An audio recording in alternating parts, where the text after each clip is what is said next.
Hello मेरे प्यारे दोस्तों, मैं अवनीश यादव चौहान क्लासेस के इस यूट्यूब चैनल पर आप सभी लोगों का हार्दिक स्वागत और अभिनंदन करता हूं। आज हम एसएससी सीएचएसएल के थर्ड शिफ्ट के 12 अक्टूबर को जो पेपर हमारा हुआ था उसके सारे के सारे 25 आउट ऑफ 25 क्वेश्चन लेकर के आए हुए हैं। सभी 25 क्वेश्चन को हम डिस्कस करेंगे और वहां से हम चीज़ों को सीखेंगे कि कैसे हमें क्वेश्चन पे अप्रोच लगानी है और किस तरीके से क्वेश्चन को पेपर को हमें करना है। एक बात आप लोग सभी लोग समझ लीजिएगा कि अगर मेरे भाई थोड़ा सा भी लड़का है, स्मार्ट लड़का है, थोड़ा सा भी समझदार लड़का है, तो वो इस पेपर को बमुश्किल से 9 से 10 मिनट में आराम से 25 के 25 क्वेश्चन उड़ा सकता है।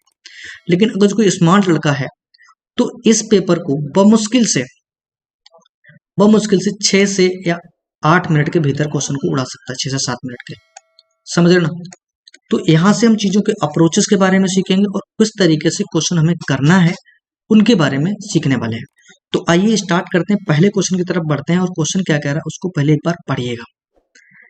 पढ़ो एक बार क्वेश्चन, फिर हम क्वेश्चन को कराते हैं। क्वेश्चन कह रहा है उस वृत्त की त्रिज्या क्या है जिसके क्षेत्रफल 15 और 8 सेंटीमीटर त्रिज्या वाले दो वृत्तों के क्षेत्रफल के बराबर है। तो आप हमें ये बताओ, क्वेश्चन में कुछ था ही नहीं बेटा। अगर उस वृत्त की त्रिज्या बताओ, किस वृत्त की?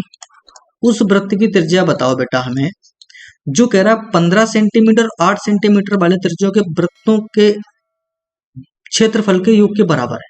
तो भैया उस वृत्त का त्रिज्या बताओ जो इनके कैसे बेटा, इन त्रिज्याओं के वृत्तों के क्षेत्रफलों के योगफल के बराबर है। तो भैया इसको जब सॉल्व करोगे तो ये बन जाएगा पाई आर स्क्वायर, करोगे तो 15 का स्क्वायर, प्लस इसको करोगे तब भी पाई आर स्क्वायर यानी 8 का स्क्वायर। तो वैसे पाई से पाई सब जगह कट जाएगा, तो आर स्क्वायर जो आ जाएगा, वैसे देखा जाए तो ये आर स्क्वायर 8 का स्क्वायर 15 का स्क्वायर जब करेंगे 225 और 64 यानी 289 17 का स्क्वायर। तो जहां पर ये मिल जाएगा। अगर थोड़ा स्मार्ट लड़का होता, एक नॉर्मल लड़का तो यही करेगा कि सर 225 कर दीजिएगा और ये क्या कर दीजिएगा 64 कर दीजिएगा। तो जब इसको जोड़ोगे तो बनेगा 289 और वो 289 बनेगा 17 का स्क्वायर। ये तो एक नॉर्मल लड़का करेगा। लेकिन अगर थोड़ा आपके पास सेंस ऑफ ह्यूमर होता तो आप ये सोचते कि सर 15 और 8 ये किसी का एक क्या बन रहा है, 15 8 ये बनना है बड़ा ट्रिपलेट बन रहा है। क्या बन रहा है? 8 15 17 का ट्रिपलेट पता है ना आपको? तो बस आपको लगाना ही नहीं था, क्योंकि 8 स्क्वायर 15 स्क्वायर क्या बनेगा 17 का स्क्वायर, सीधा सीधा लगा के चले आते। एक सेकंड का क्वेश्चन नहीं था। लेकिन अगर आपको नहीं आता है तो आपको ऐसे करना। तो वही चीज हमने आपको बताया है। नेक्स्ट क्वेश्चन क्या कह रहा है? बहुत प्यारा क्वेश्चन है बेटा, करिएगा। क्वेश्चन में बेटा कुछ करना नहीं था कि साइन स्क्वायर थीटा लिखा, कॉस स्क्वायर थीटा लिखा, sine square theta plus cos square theta बेटा 1 होता, तो आंसर जहां पर ऑप्शन 1 है डी है। कोई दिक्कत है? Sine square theta plus cos square theta क्या होता है? 1 होता है। देखो दूसरा क्वेश्चन क्या कह रहा है, पढ़िए। थर्ड क्वेश्चन की तरफ बढ़िएगा और क्वेश्चन क्या कह रहा है एक बार पढ़िए। कह रहा है एक्स का 22% बराबर है पाई के 30, यानी एक्स का जो बाबू 22% है ना, वो किसके बराबर है? बाई के 30% के बराबर है। तो अब परसेंटेज तो परसेंट उड़ा गया, 2 से काट दो 11 मिलेगा और 2 से काट दो 15। अब कुछ लोग क्या करेंगे सर 15/11 कर देंगे, लेकिन बाबू यहाँ पर x/y नहीं पूछा, पूछा क्या गया? y/x पूछा गया। यानी कि बाई रेशियो x क्या मिलेगा? तो बाई रेशियो x निकालो तो x नीचे आएगा, ये इसके नीचे आएगा, तो 11/15 बन जाएगा कितना? y/x। तो मोटा मोटा आपको क्या लगेगा? 11:15 कहाँ पर? ऑप्शन नंबर डी है। कोई दिक्कत किसी मेरे भाई बहन को? कितना सिंपल चीज है, आसानी से करना था, लेकिन क्या दिक्कत है इसमें बताओ? ये एसएससी सीएचएल आपके पास इस तरीके से मजाक करता है, समझ रहे ना? चलें, हम कोई भी क्वेश्चन ऐसा नहीं करा रहे हैं जो इधर उधर से लिया हो। सारा का सारा ये थर्ड शिफ्ट का पेपर है, जिन्होंने दिया होगा जिन भाइयों ने, उनको ये बात पता होगी। समझ रहे ना? पढ़े? ठीक है, चलिएगा। अब देखो ये क्वेश्चन दिया गया। इस क्वेश्चन में अगर तुम्हें करना होता, थोड़ा सा अप्रोच लगानी थी आपको, इन सेटिस्फाइड करना था आपको। अगर नहीं तो हमें फार्मूले से चले जाना था। अगर ये सेटिस्फाइड नहीं, अगर हमें हो पाता तो हम कहाँ से चले जाते बेटा? फार्मूले से चले जाते। लेकिन यहाँ पर क्या x y बराबर 4 है और 2x प्लस y बराबर 6 है। तो देखो अगर जो x y बराबर को 2 में गुणे 2 करके देख लो, तो x y की जगह 2 रख के देख लो, इसकी जगह देखो 4 तो हो गया, यहाँ पर 2 2 रख दो, 2 2 4 बन जाएगा और प्लस का 2 यानी कि 6, यानी सेटिस्फाइड हो रहा है। यानी x बराबर 2 y बराबर 2 दोनों सेटिस्फाइड हो रहे हैं। तो फिर यहाँ रख दो, तो x का क्यूब करोगे बेटा, x क्यूब यानी 2 का क्यूब 8, 8 2 64 और प्लस बाई का क्यूब करोगे कितना मिलेगा? 8, 64 8 कितना होता है? 72। तो मेरा भाई कौन सा ऑप्शन हो गया? बी। कोई दिक्कत है यहाँ पर? भाई कुछ नहीं करना था आपको, सिर्फ ये चीज देखना, चेक करना था। एक्स बाई बराबर 4 दिया गया, तो 2 दूनी 4 होता है ना, और यहाँ पर इसको भी चेक कर लो कि सेटिस्फाइड कर रहा है। तो देख लीजिए यहाँ से, तो देख लीजिए 2 दूनी 4 और 2 4, तो 4 और 2 6 बन गया, यानी दोनों सेटिस्फाइड हो रहे हैं, तो फिर इसमें वैल्यू रख दो, कोई दिक्कत नहीं। अगर सेटिस्फाइड नहीं होते तो बेटा हम फिर फार्मूले चले जाते, कहे चले जाते, फार्मूला लगाते, ठीक है ना। बढ़े, देखो इस क्वेश्चन को पढ़िएगा, क्या कह रहा है, पढ़ो। तो अब इस क्वेश्चन को कह क्या रहा है, कह रहे tan थीटा बराबर 20/21 दिया गया, then sin theta cos theta की वैल्यू पता करें। तो बहुत सिंपल सी चीज आपको समझा रहे हैं, क्या चीज है ये, tan थीटा बराबर, इसको लिखने का प्रयास करें तो ये बन जाएगा sin थीटा बटे cos थीटा, और बराबर दिएगा 20/21। तो साइन को मान लो ये 20 है और cos क्या 21 है, तो साइन है 20 और ये कितना है 21 है, तो भैया कितना मिलेगा माइनस का 1, और 20 और 21 कितना हो जाएगा 41। तो जहां पर -1/41 होगा वही आंसर होगा, तो पहले ही आपके पास आंसर है, पहला ही आपके पास क्या है बेटा है आंसर है। समझ में आ गया, कोई दिक्कत है यहाँ तक है, कोई समस्या मेरे भाई किसी भाई बहन को नहीं है, बढ़े भैया, ठीक है। अगला क्वेश्चन क्या कह रहा है, पढ़िएगा इस क्वेश्चन को। कह रहा है कि 8 सेंटीमीटर त्रिज्या वाले एक वृत्त की दो समांतर स्पर्श रेखाओं के बीच की दूरी ज्ञात करें। 8 सेंटीमीटर त्रिज्या वाले एक वृत्त के दो समांतर स्पर्श रेखाओं के बीच की दूरी ज्ञात करें। भैया कुछ नहीं कह रहा है, कह रहा है 8 सेंटीमीटर त्रिज्या वाला एक वृत्त खींच दिया, कितने का 8 सेंटीमीटर, ये 8 सेंटीमीटर त्रिज्या का वृत्त खींचिया। अब कह रहा है समांतर, दो समांतर परस्पर, दो ऐसी समांतर स्पर्श रेखाएं हमने इस तरीके से खींच दी हैं। तो भैया दो समांतर स्पर्श रेखाएं खींच दिए हैं, तो कहने का मतलब ये चीज है, तो ये भी आपके पास परपेंडिकुलर हो जाएगा, ये भी परपेंडिकुलर हो जाएगा, यानी अगर ये 8 है तो फिर बेटा ये भी 8 है, तो ये 8 है, ये 8 है, तो फिर हमें पूछ क्या रहा, ये क्या पूछ रहा है, 8 सेंटीमीटर त्रिज्या वाले एक वृत्त के उनके बीच की दूरी बताओ। तो इनके बीच की दूरी कितना हो गया, 8 ये हो गया और 8 ये हो गया, कितना हो गया 16 सेंटीमीटर, कितना बाबू हो गया 16 सेंटीमीटर। तो यही तो क्वेश्चन कह रहा था, कह रहा था 8 सेंटीमीटर त्रिज्या वाले एक वृत्त की दो समांतर स्पर्श रेखा, दो समांतर हो गए, स्पर्श रेखाएं हो गई, ये 8 है तो ये 8 है, 16 हो गया। बढ़े, देखो इस क्वेश्चन को करिए, इस क्वेश्चन को क्या कह रहा है, बढ़ो। कह रहा है कि समकोण त्रिभुज में समकोण बनाने वाली दो भुजाओं की लंबाई 21 सेंटीमीटर और 20 सेंटीमीटर है। एक समकोण त्रिभुज में एक समकोण बनाने वाली, अरे यार एक समकोण बनाने वाली, ये समकोण त्रिभुज में एक समकोण त्रिभुज में इनकी लंबाई जो है वो 20 और 21 है। अगर ये 20 है तो ये 21 है, ये तो कह रहा है ना। एक समकोण त्रिभुज में समकोण बनाने वाली दो समकोण बनाने वाली दो भुजाएं जो है 20 और 21 है। तो अगर थोड़ा सा बुद्धि लगाते ना, बुद्धि लगाते तो आप क्या कहते हैं सर, 20 21 जो होता है, 20 21 और 29 ये ट्रिपलेट होता है, ये क्या होता है ट्रिपलेट होता है। तो आप सीधा सीधा 29 कर लेते, सीधा सीधा क्या कर लेते इसको 29। और कह रहा है कि त्रिभुज के परिवृत्त की त्रिज्या ज्ञात करो। अगर समकोण त्रिभुज बना रहा तो परिवृत्त का जो सेंटर होगा ना वो हाइपोटेनियस का बेटा मिड पॉइंट होता है, क्या होता है मिड पॉइंट होता है। तो रेडियस बाबू कितना हो जाएगी इसकी, तो रेडियस कितना 29/2 हो जाएगी, 29/2 हो जाएगी। तो क्या हो जाएगा बेटा 14.5 होता है, 14.5 होता है। कुछ लोग ढक्कन होंगे, बिल्कुल ढक्कन टाइप के जो लड़के होंगे वो क्या समझेंगे यहाँ से कि कैसे 29 हो गया। अरे ढक्कन हो, ये बताओ हमको इसका इसका निकालना ना हाइपोटेनियस, तो परपेंडिकुलर का स्क्वायर, तो बताओ इसका स्क्वायर और इसका स्क्वायर जोड़ दो, तो कितना 20 का स्क्वायर कितना होता है 400 और 21 का स्क्वायर 441 होता है, कितना होता है 441 होता है। तो ये बनेगा 841, 841 कितने का स्क्वायर होता है, इसका ही स्क्वायर होता है। तो ये बात समझ में आएगी, 29 ही मिलेगा, समझ में आ गया ना। और बाकी आपको पता है कि समकोण त्रिभुज का परिवृत्त कुछ बनाना है हमें, तो इसका जो सेंटर होता है बेटा परिवृत्त का, वो क्या मिलेगा बेटा रेडियस का हाफ, यानी ये भी कह सकते हैं इस हाइपोटेनियस का कैसा मिलेगा बेटा मिड पॉइंट होता है यानी हाफ। तो रेडियस कितनी बन जाएगी 14.5। तो ऑप्शन नंबर कौन सा होगा बाबू ए। कोई दिक्कत यहाँ तक किसी भाई बहन को, बढ़े, ठीक है। ये क्वेश्चन है, पढ़ो एक बार क्वेश्चन को करिएगा, बहुत प्यारा क्वेश्चन है। क्या कह रहा है कि 1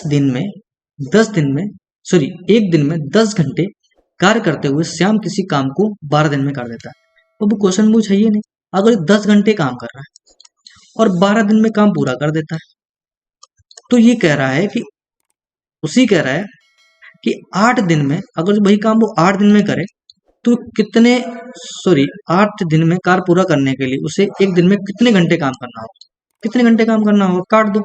वैसे को समझना चाहते तो काटो, 4 दूनी 8 और 4 3 12, 2 से काट दो कितना हो जाएगा 5, तो कितना हो गया बेटा प्रतिदिन वो 15 घंटे काम करेगा तब ये काम कर पाएगा। कितना कुछ क्वेश्चन में बेटा है ही नहीं, कोई क्वेश्चन की क्वालिटी ही नहीं है, आप आराम से करते चले जाइएगा, बहुत मुश्किल है। और थोड़ा स्मार्ट लड़का होता तो 15 10 120, ये बंदा 12 इंटू 10 120, 15 120 होता तो 15 में डायरेक्टली कर लेता, कोई दिक्कत ही नहीं। बढ़े, ठीक है। ये क्वेश्चन क्या कह रहा है, इसको पढ़िएगा। कह रहा है कि 13 सेंटीमीटर और 5 सेंटीमीटर त्रिज्या के दो संकेंद्री वृत्त है। दो संकेंद्री वृत्त का मतलब समझ रहे हो, एक आपके पास ये वृत्त है और एक आपके पास ये वृत्त है, जिनका दोनों का जो सेंटर है बाबू ना, वो कैसा है, एक ही है, क्योंकि संकेंद्री वृत्त है। कह रहा बड़े वृत्त की जीवा की लंबाई ज्ञात करो जो छोटे वृत्त को स्पर्श करती है। इस बड़े वृत्त की बाबू हमें जीवा पता करनी है। क्या पता करनी है, जीवा पता करनी, कॉर्ड पता करनी है, जो इसको क्या कर रही है, स्पर्श कर रही है। अगर ये लाइन इसको स्पर्श कर रही है तो इस पे जो लंब डालेंगे वो कैसा होगा बाबू, परपेंडिकुलर होगा। कैसा होगा, परपेंडिकुलर होगा। तो कह रहा है इनकी जो बड़े वाले वृत्त की त्रिज्या जो है वो कितनी है, 13 है। छोटे वाले की बाबू कितनी है, 5 है। तो अगर ये 13 है, ये 5 है, तो कितनी होगी बेटा, 12 होगी बेटा, 12 होगी। ट्रिपलेट होता है ना, 5 12 13 का, ये तो पता होगा कि ये भी नहीं पता है, 5 12 13, ठीक है ना। अगर ये 12 है तो तुमको ये बात पता है कि किसी की भी कॉर्ड जो है वो उसे सेंटर से कट कर रही है, तो ये भी कितनी होगी, 12। तो पूरे कॉर्ड की लंबाई जो कितनी होगी, इस जीवा की जो लंबाई हो जाएगी वो कितनी हो जाएगी, इसके मिड पॉइंट होता है ना, तो परपेंडिकुलर, तो समझ इस जीवा की लंबाई कितनी हो जाएगी बेटा, कितनी हो जाएगी, 24। तो आंसर कौन सा हो जाएगा बेटा, ए हो जाएगा। कोई समस्या है, क्या कह रहा था, एक संकेंद्री वृत्त है, ठीक है ना, इसकी त्रिज्या बड़े वाले की 13 है, छोटे वाले की 5 है, कोई दिक्कत नहीं है। इस पर एक हमने कॉर्ड डाली बड़े वृत्त से, बड़े वृत्त की कॉर्ड डाली जो कि छोटे वृत्त को स्पर्श करती है, कोई दिक्कत नहीं। अगर जी इसको स्पर्श करती है तो कितना डिग्री बनाएगा, 90 डिग्री बनाएगा, तो परपेंडिकुलर हो गई है। अगर ये परपेंडिकुलर, ये 5 यूनिट है तो ये 13 है, तो कितना हो जाएगा, 12 यूनिट हो जाएगा। और तुमको पता है कि अगर जो कोई कॉर्ड पे परपेंडिकुलर है तो ये क्या करेगी, इसको हाफ हाफ में काटेगी। अगर ये 12 सेंटीमीटर है तो ये भी 12 सेंटीमीटर, कितना हो जाएगा, 24 हो जाएगा। बढ़े, बहुत प्यारा क्वेश्चन है, करिएगा। क्या क्वेश्चन कह रहा है, पढ़ो। कह रहा है कि 350 मीटर की लंबी रेलगाड़ी 250 मीटर लंबे पुल को 20 सेकंड में पार कर देती है। तो बाबू ये बताओ, इतना मीटर तो लंबी गाड़ी है, इतना मीटर तो लंबा पुल है, तो डिस्टेंस ट्रेवल कितनी की, तो आप कहोगे सर 600 मीटर। कितना, 600 मीटर। कितने सेकंड में पार कर दिया, तो आप कहोगे सर 20 सेकंड में। तो कह रहे चाल बताओ किलोमीटर प्रति घंटा, तो 0 से 0 हो जाएगा, कितना हो जाएगा, 30। यानी कि 30 मीटर प्रति सेकंड को अगर जो किलोमीटर प्रति घंटा में चेंज करोगे तो क्या हो जाएगा बाबू, 18/5 से गुणा करिएगा तो बन जाएगा 5 छक्का 30, 18 8 होता है 108। तो बाबू ये बन जाएगा 108 किलोमीटर प्रति घंटा, 108 किलोमीटर प्रति घंटा हो जाएगा। कोई दिक्कत है, क्या था, 350 मीटर लंबी रेलगाड़ी थी, 250 मीटर लंबा पुल था, 20 सेकंड में पार करना था, यानी कि 600 मीटर उसने 20 सेकंड में पार कर दिया। तो इसकी स्पीड कितनी होगी बेटा, 30 मीटर प्रति सेकंड, 30 मीटर पर सेकंड होगी, समझ गए ना। तो मीटर प्रति सेकंड को घंटे में चेंज करने के लिए हमें क्या करना है, 18/5 से गुणा करना होगा, ठीक है, पढ़े, ठीक है। ये क्वेश्चन क्या कह रहा है, देखिएगा, पढ़ो इस क्वेश्चन को, फिर हम वो कराते हैं, पढ़ो। कह रहा है यदि किसी त्रिभुज की 3 भुजाएं 11, 12 और 14 सेंटीमीटर है, तो 11, 12 और 14 सेंटीमीटर है, तो उस त्रिभुज का क्षेत्रफल बताइए। तो उस त्रिभुज का क्षेत्रफल बताइएगा। अब एक बात समझिए, 14 सेंटीमीटर नहीं है बेटा, ऊपर इंग्लिश में सही लिखा हो 13, बिल्कुल इसको 13 कर लीजिएगा बेटा, इंग्लिश सही लिखा था, इंग्लिश में सही लिखा हुआ 13 है, 13 हो गया। तो आप हमें बताओ, एक 3 भुजाएं एक त्रिभुज की हैं, एक त्रिभुज की 3 भुजाएं हैं, जो कि कितनी है, 11 है, एक 12 है और एक 13 है। तो बेटा इसका फार्मूला में पढ़ा था, S बराबर A plus B plus C/2 पढ़ा था ना। तो 11, 12, 13 करोगे तो कितना हो जाएगा, 12 3 36, यानी कि 36/2 यानी कि 18, क्या मिलेगा, 18। तो पूरे क्वेश्चन को नहीं करना, पूरे क्वेश्चन को करना ही नहीं है। कैसे नहीं करना, क्योंकि आपको पता है फार्मूला क्या होता है, S, ये तो बन गया S, तो ये तो बन गया 18 इनटू, तो 18 जो मिला होगा, तो 18 में बेटा 9 ऐसा नंबर है जो बाहर होगा 3, यानी 3 का फैक्टर होगा। तो ऐसा देखो, पहले इसमें चेक कर लो कि 3 का कौन कौन फैक्टर नहीं है, यानी कि 3 का है, 3 का गुणांक है ना, ये तो ये हो सकता आंसर है, ये नहीं है तो ये आंसर हो ही नहीं सकता। ये भी हो सकता है क्योंकि ये 6 3 का, ये भी आंसर नहीं हो सकता क्योंकि 17 है। अब आगे देख लीजिएगा, अब क्या करना है, 18 माइनस 11 करोगे 7, तो भैया जो अंडर रूट में वैल्यू आएगा ना वो 7 का मल्टीपल भी तो होना चाहिए। ये 3 तो बाहर चला गया क्योंकि स्क्वायर रूट है, लेकिन अब अंदर जो 7 आ गया तो यानी कोई भी नंबर होगा वो 7 का मल्टीपल होगा, तो ना तो 7 का मल्टीपल ये है तो यानी अंदर ही होगा रूट के अंदर, क्योंकि और दूसरा 7 तो बनेगा नहीं। तो आप हमें ये बताओ 7 का मल्टीपल ये तो है नहीं अंडर रूट के अंदर, 13 13 तो है नहीं, तो ये आंसर नहीं हो सकता। तो क्या ये मल्टीपल है? हाँ बिल्कुल है, क्योंकि ये हमें पता है कितना हो जाएगा, ये होता है बेटा 15 सत्ते 105, समझ रहे हो ना, तो यही आंसर आपके पास बन जाएगा। तो पूरे क्वेश्चन को मेरे भाई करना ही नहीं है, पूरे क्वेश्चन को आपको करना है ही नहीं, समझ गए ना, तो पूरे क्वेश्चन को हमें करना ही नहीं है। ठीक, बढ़े, ठीक है। अगला क्वेश्चन क्या कह रहा, पढ़िएगा। कह रहा 3 वर्ष पहले पति पत्नी और उसके बच्चे की 3 वर्ष पहले पति पत्नी और बच्चे की औसत आयु 26 साल थी। कह रहा हस्बैंड, वाइफ और चाइल्ड, इन तीनों की अगर 3 वर्ष पहले इनकी औसत आयु अगर जो 26 थी, तो 3 वर्ष बाद कितनी होगी बेटा, 29 हो रही होगी। अब कितनी हो रही होगी, 29 हो रही होगी। अब कितनी हो रही होगी, अब जो है उनकी औसत आयु, क्योंकि सब तो बड़े होंगे ना, ऐसा तो नहीं है कि बड़ा होगा, सब बड़े होंगे, 29 वर्ष होगी। अच्छा 5 वर्ष पहले पत्नी और बच्चे की औसत आयु कितनी थी, 20 साल थी, 5 वर्ष पहले। अच्छा ये बात बताओ हमको, 5 वर्ष पहले अगर उनकी औसत आयु 20 वर्ष थी, ठीक है ना, तो अब 5 वर्ष बाद कितनी होगी, तो तुम कहोगे सर पहले 20 थी, अब कितनी होगी, 25 होगी। अब कितनी होगी औसत आयु उनकी, 25 होगी, क्योंकि 5 साल तो दोनों बड़े होंगे, तो अब 25 तो कितनी ज्यादा है ये, तो तुम कहोगे 4 ज्यादा, कितनी है 4, लेकिन 4 तो दोनों साल बड़े, दोनों साल छोटे होंगे। अगर ये 4 साल छोटी है यानी कि 8 साल हो गए दोनों, 4 साल इसमें से कम है क्योंकि औसत आयु पूरी कितनी 29 है, तो इसकी दोनों की 25 ही बन रही अभी है, तो यानी कहने का मतलब ये 8 साल छोटे होंगे दोनों, क्योंकि 4 साल अगर ये छोटी है तो 4 साल बच्चा भी तो छोटा होगा ना, तो 8 साल, तो भैया अगर ये 8 साल छोटा है तो 8 साल हस्बैंड कैसा होगा बाबू, बड़ा होगा।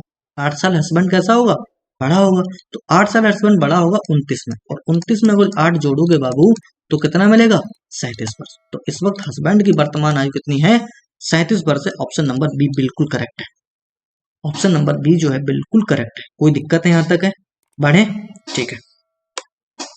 ये क्वेश्चन है, करिएगा इस क्वेश्चन को, क्या कह रहा है, बहुत प्यारा क्वेश्चन है, कुछ क्वेश्चन में है ही नहीं।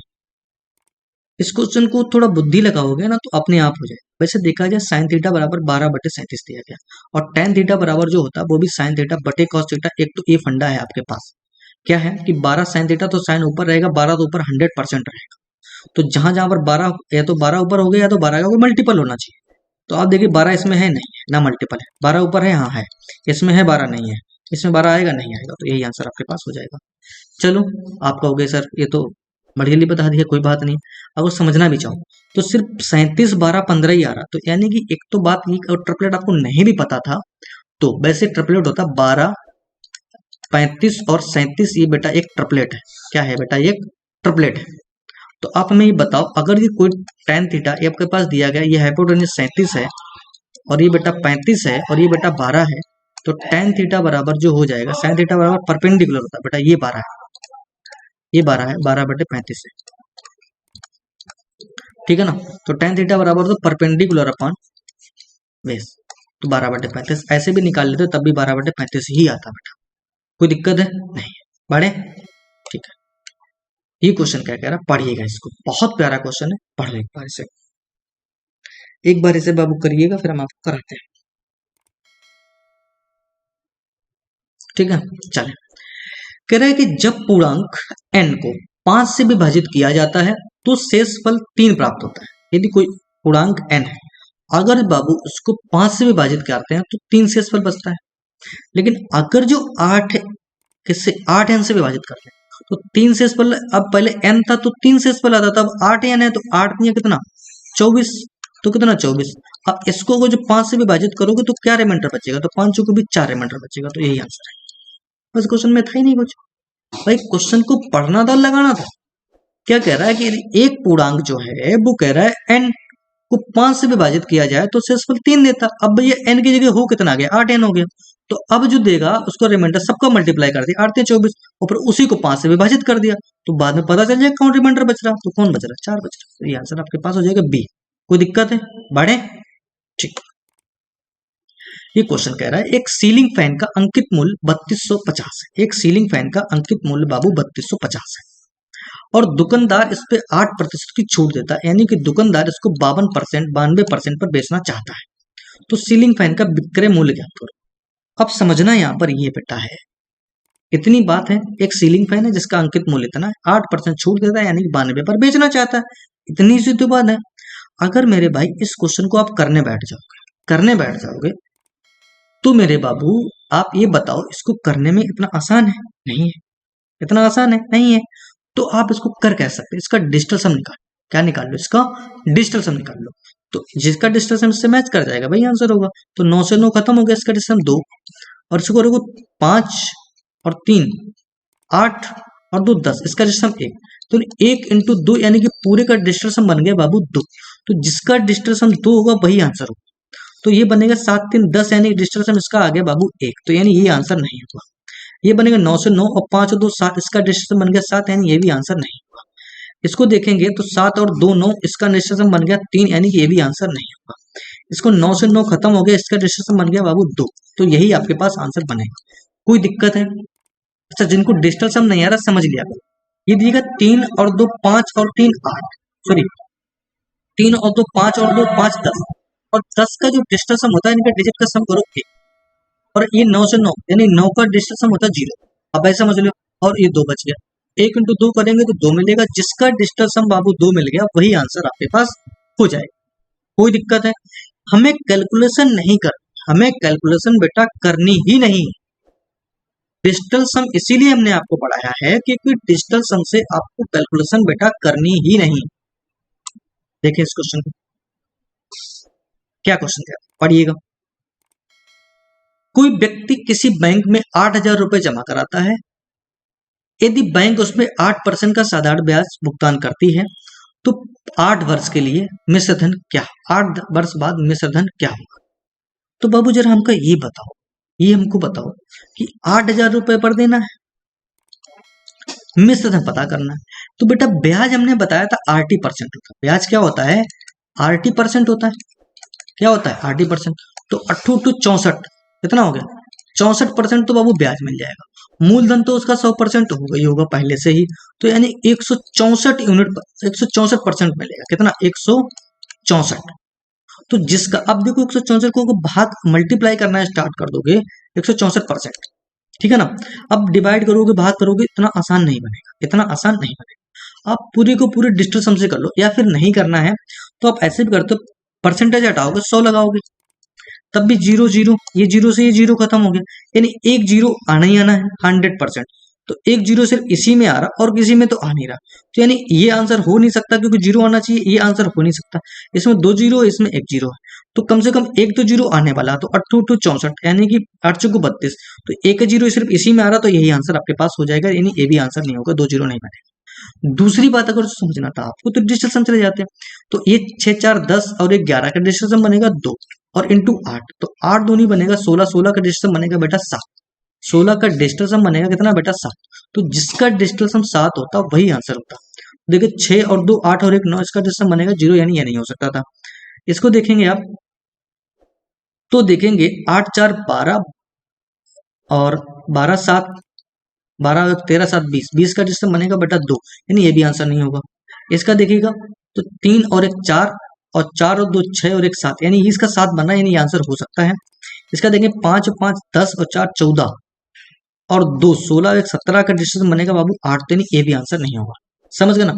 तो ये डिजिटल सम से भी क्वेश्चन आप आराम से कर सकते थे, क्वेश्चन को सॉल्व करने की आपको आवश्यकता नहीं थी। तो हमने आपको पहले बता दिया है कि आपको क्वेश्चन को बेटा सॉल्व करना है ही नहीं। समझ रहे ना। बढ़े, ये क्वेश्चन कैसे कह रहा है कि किशोर कोई वस्तु 7160 रुपए में बेचने पर 20% की हानि होती है। 7160 रुपए में बेचने पर 7160 रुपए में बेचने पर 20% की बेटा उसे हानि होती, तो बेचे कितने पर? तो आप कहोगे सर 80 पर बेचेगा। तो उसको 30% का क्या चाहिए? प्रतिशत का लाभ प्राप्त करने के लिए उसको किस मूल्य पर बेचना चाहिए? तो वो चाहता कितना है कि 130% का हम प्रॉफिट प्राप्त कर लें, ये तो चाहता ना। तो किस मूल्य पर वो बेचे? बात समझ में आ रही कि नहीं आ रही? कुछ क्वेश्चन में नहीं है। अगर 7160 रुपए बेचने पर उसे 20% की हानि होती थी, यानी वो 80 पे बेच रहा। 7160 में जब बेच रहा तो 80 बेच रहा, लेकिन वो 80 नहीं बेचना चाहता। वो क्या कहता है कि हमें यार 30% का प्रॉफिट चाहिए, तो हम कितने में बेचें इसको? तो 30% का प्रॉफिट का मतलब है कि 130%। तो बाबू जरा समझने का प्रयास यहाँ पर ये करना, जीरो जीरो काट भी सकते हो। अगर बाबू इसको सॉल्व करने चले जाओगे तो बेटा तुम कर ना पाओगे इतना आसान से, लेकिन अगर इसको डिजिटल सम से करने चले जाओगे तो क्वेश्चन भाई साहब विद इन सेकंड लग जाएगा, विद इन सेकंड लग जाएगा। कैसे लग जाएगा समझिएगा बेटा। हमको 8 है ना, 8 नीचे दिया गया, तो हम क्या करें, 8 से मल्टीप्लाई कर दीजिएगा, क्योंकि 8 8 64 बन जाएगा, 8 से ऊपर भी मल्टीप्लाई कर दिएगा। 8 8 64 हो गया, यानी 6 4 10, यानी जिसमें इसका बन गया 1, तो छोड़ दीजिए इसको। इसका तो 8 हो गया, इसको देख लीजिएगा। 7 और 1 8 और 6 14, 14 का डिस्टेंस बन गया 5 और इसका बन गया 8। तो अभी देखेंगे बाद में। इसका कितना बन गया 4, इसका कितना बन गया 4, तो 8 5 5 चौको 20, 20 का बन गया 2, 20 का कितना बन गया 2 और 2 8 16, यानी कितना बन गया 7। जिसका डिजिटल सम बाबू 7 होगा वही आंसर होगा। फिर जिनको नहीं समझ में वो समझ गए, क्योंकि ये बटा था 7160 बटे 80 इंटू 180। तो 8 नीचे दिया गया, तो जब तक हम नीचे का डिजिटल सम बेटे बाबू 1 नहीं बना देंगे तब तक चीजें नहीं बनेंगी। तो एक डिजिटल सम बनाने के लिए हम 8 से गुणा कर दिया, क्योंकि 8 8 64 होता है और 64 में 6 4 10 होता है, यानी कि इसका डिजिटल सम बनेगा बाबू 1। तो जब इसका डिजिटल सम बनेगा 1 हो गया। अब ऊपर देख लीजिएगा, ऊपर का बन गया, ये तो 8 ही का मल्टीप्लाई किया तो कोई बात ही नहीं। 7 और 1 8 और 6 14, 14 का बन जाएगा 5 और इसका बनेगा 3 और 1 4, 4 पंचे 20, 20 का बन गया 2 और 8 पंचे 40, सॉरी ये बन गया 4 पंचे 20, 20 और 8 दूनी 16, तो 16 का बन गया बाबू 7। 16 का बन गया, 16 का डिजिटल बन गया 6 1 7। तो जिसका डिजिटल सम 7 होगा वो तो बिल्कुल करेक्ट आंसर है। तो देखिए किसका, इसका है 6 3 9 है, खत्म हो गया। 5 और 2 7, यानी इसका है, इसका बन सकता है। इसको देख लीजिए, 7 और 2 9 2 9, इसका 1 है, यानी ये नहीं बन सकता है। इसका देखिए, इसका देखिएगा 7 और 1 8 और 8 16, 16 का बन गया 7 और 6 13, 13 का बन गया 4, इसका डिजिटल बन गया 4, यानी ये भी आंसर नहीं हो सकता है। 9 से 9 खत्म हो गया। 8 दूनी 16, 8 3 24, 24 का बन गया कितना 6, यानी ये भी आंसर नहीं हो सकता, क्योंकि 7 वाला यही एक आंसर है। पहला वाला आंसर बिल्कुल करेक्ट है। 11,635 रुपए का जो है वो उस मूल्य पर बाबू बेचेगा, तब उसको 30% का प्रॉफिट होगा। तो यहां से आपने एक चीज ये समझ लिया है कि डिजिटल सम से क्वेश्चन को हमें कैसे करना है। बेटा एग्जाम में आपको अप्रोच कैसे लगानी है हम उसको समझा रहे हैं अभी आपको। ये सारे के सारे क्वेश्चन सीजल के हैं, समझ ना। पढ़े, तेरा 3 संख्याओं का योग 79 है। 3 संख्याओं का योग बेटा 79 है। यदि यदि पहली संख्या दूसरी संख्या का अनुपात 4:7 है। अच्छा एक बताओ, अगर 3 संख्याओं का योग 79 है, कोई बात नहीं, पहली और दूसरी का अनुपात 4:7 है, तो दूसरी और तीसरी का अनुपात 4:5 है, तो दूसरी संख्या ज्ञात करो। तो बाबू जरा हमको ये बताओ कि जब पहली संख्या 4:7 का अनुपात है, ये फर्स्ट है और ये सेकंड है, तो जो सेकंड वाले नंबर होगा वो 7 का मल्टीपल तो होगी होगी। जब वो रेशियो में है तो 7 का बेटा मल्टीपल तो होगी होगी। तो बेटा 7 का मल्टीपल ना तो ये है, ये है, ये भी है, ना ये है, कोई दिक्कत है नहीं है। तो यानी कि 2 ऑप्शन आपके पास हो सकते हैं। फिर दूसरा कंडीशन क्या कह रहा है, दूसरी और तीसरी का जो अनुपात दे रहा है वो 4:5 दे रहा है, 4:5 दे रहा है दूसरी और तीसरी में। तो दूसरी का अनुपात दे रहा है 4, तो यानी कि वो नंबर 4 का भी मल्टीपल होना चाहिए। तो 35 तो बाबू 4 का मल्टीपल है नहीं, तो 4 का मल्टीपल यही है, तो यानी कौन सा हो गया 28 ही एक ऐसा नंबर है जो 4 और 7 दोनों का मल्टीपल है। समझ में आ गया कि नहीं आ गया? यानी ये 7 से मल्टीपल सेकंड है, 4 से मल्टीपल है, तो हमें 4 और 7 का मल्टीपल सिर्फ 28 एक ऐसा नंबर है जो मिलेगा। कोई दिक्कत है? कोई दिक्कत है नहीं। बढ़े, ठीक। ये क्वेश्चन बहुत प्यारा क्वेश्चन है बेटा, बहुत ही प्यारा क्वेश्चन है। क्या कह रहा है, पढ़िएगा इसको एक बार। कह रहा है यदि 2 संख्याओं का योग 11 है, 2 संख्याओं का योग 11 है तथा उनके वर्गों का योग 65 है, तो ऐसे क्वेश्चन को समझना आपको ये पड़ेगा। ऐसे क्वेश्चन को समझने के लिए आपको ये समझना पड़ेगा कि इसको ऐसे हम तोड़ लें, इसको ऐसा तोड़ें कि योग तो बन जाए 11 और उनका वर्गों का योग बन जाए 65। तो अब वो 6 और 5, वो 6 5 करोगे 36। अगर मान लो इसको तोड़ दिया हमने 6 और 5 में, तो आप कहोगे ये बनेगा सर 36 और ये बनेगा 25, तो 6 5 11 होता है, यानी कि ये तो कम से कम नहीं। लेकिन देखो 7 और 4 देख लो, 7 4 11 होता है, तो 7 का स्क्वायर तो कितना बन जाएगा 49, और 4 का स्क्वायर बन जाएगा 16। तो इसको जब जोड़ोगे तो 6 और 9 15 और कितना बन जाएगा 65। कितना बनेगा बाबू 65 बन जाएगा, यानी ये सही है। यानी ये जो दो नंबर है 7 और 4। तो अब क्या करना, तो उनके घनों का योग बताओ। तो 7 का कुछ घन करोगे ना बाबू, 7 का घन करोगे, तो घन करने की आवश्यकता है ये नहीं। कैसे नहीं है, तो 7 का घन करेंगे, 7 का मल्टीप्लाई 3 बार किया गया होगा, ये तो किया गया होगा, चाहो तो जोड़ लो। यदि जोड़ना नहीं है तो आप ये देखो, इसका यूनिट डिजिट सबका सबका डिफरेंट है, सिर्फ 5 ही एक है, डबल है। तो देख लेते हैं, तो 7 7 49 और 9 7 63 का 3, लास्ट डिजिट कितना बनेगा 3, और बनेगा दूसरा 4 है। तो 4 का क्यूब करोगे ना, तो 4 चौकू 16 और चौकू 64, 64 का बनेगा 4, तो 4 और 3 7, जिसका यूनिट डिजिट 7 होगा वही आंसर है, केवल एक ही में है। अदरवाइज आपके पास 7 का क्यूब करना है, तो ये बन जाएगा 343, 7 7 49, 49 से 343 बन जाएगा। और इसमें बेटा 4 चौकू 16 चौकू 64 जब जोड़ दोगे आप, तो ये बाबू बन जाएगा 7, और ये बन जाएगा 10, और ये बन जाएगा 4 460। तो तुमको जैसे समझ में आता बाबू ना, तुम वैसे कर सकते हो, कोई दिक्कत है नहीं है ना, कोई समस्या है नहीं है। इतनी बात में कोई समस्या है नहीं। आपको सिर्फ सबसे पहले ये देखना है कि 11 को तोड़ना है, कि योग तो बन जाए लेकिन उनके वर्गों का भी योग हमारे पास सेटिस्फाइड हो जाए। हो गया ना। देखिए ये क्वेश्चन जो बहुत प्यारा क्वेश्चन है, करिएगा, बहुत सुंदर क्वेश्चन है। कह रहा है कि X square plus Y square बराबर 38, तो एक्स माइनस 1/x बराबर निकालिएगा। तो जरा एक बात हमें ये बताओ कि सोचने वाली बात है, एक्स स्क्वायर प्लस का वाई स्क्वायर, अगर एक्स माइनस वाई चाहिए तो बेटा माइनस का 2 करना पड़ेगा, और इधर भी माइनस का 2 करना पड़ेगा, तो बनेगा 36।